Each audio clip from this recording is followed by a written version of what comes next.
Bom dia, tudo bem? Começando mais um Morning Call da Blackbird, hoje dia 11 de junho. O Ibovespa encerrou ontem com uma alta de 0,5%, quebrando uma sequência de quatro quedas consecutivas. O movimento ele foi impulsionado pelo desempenho da Petrobras, subindo mais de 3%, e pela divulgação do IPCA de maio, que veio abaixo das expectativas do mercado.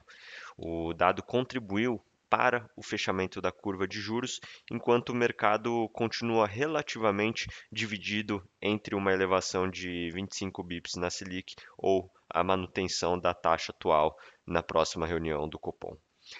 O principal destaque positivo do dia foi Vamos, subindo quase 6%, beneficiada pela queda dos juros futuros, e na ponta negativa, Embraer devolveu parte dos ganhos da véspera, que tinha subido em torno de 4,5%.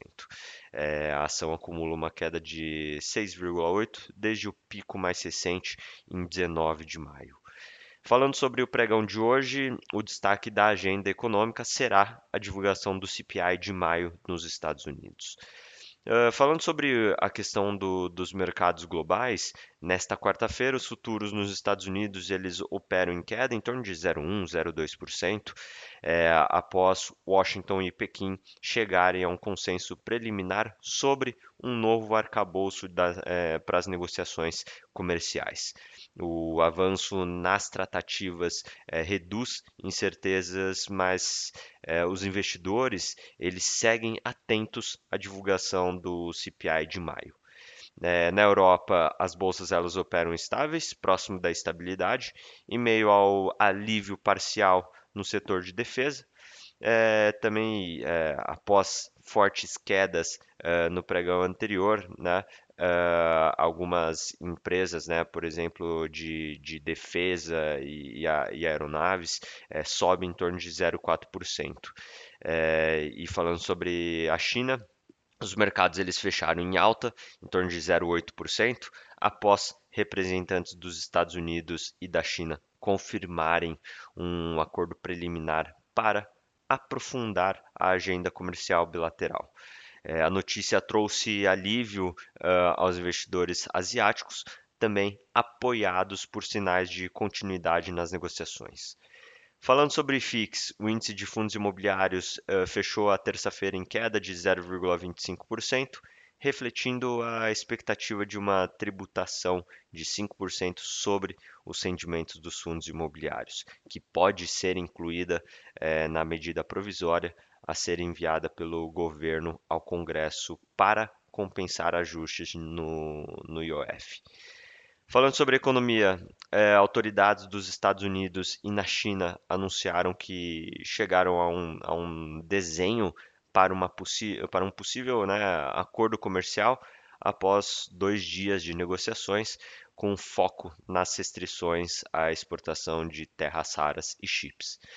O acordo pode representar um avanço após a redução temporária das tarifas praticadas pelos dois países. No Brasil, a inflação ao consumidor desacelerou em maio, atingindo 0,26%, enquanto a inflação acumulada em 12 meses caiu de 5,53% para 5,32%.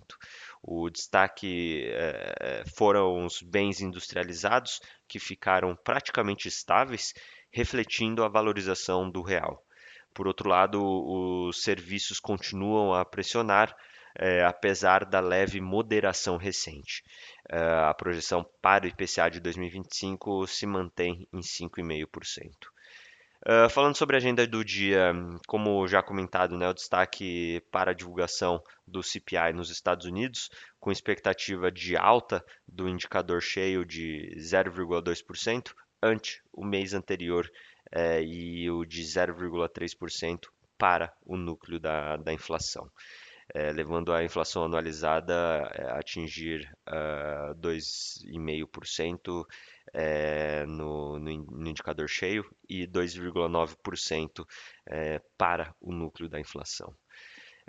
Aqui no Brasil, na ausência de indicadores econômicos, as atenções ficam voltadas para a possível publicação de uma medida provisória que altera a tributação de investimentos, elimina a isenção para instrumentos de crédito do setor imobiliário e do agronegócio e aumenta as alíquotas sobre juros, sobre capital próprio, entre outras medidas. Bom, vamos ficando por aqui. Muito obrigado. Bom dia.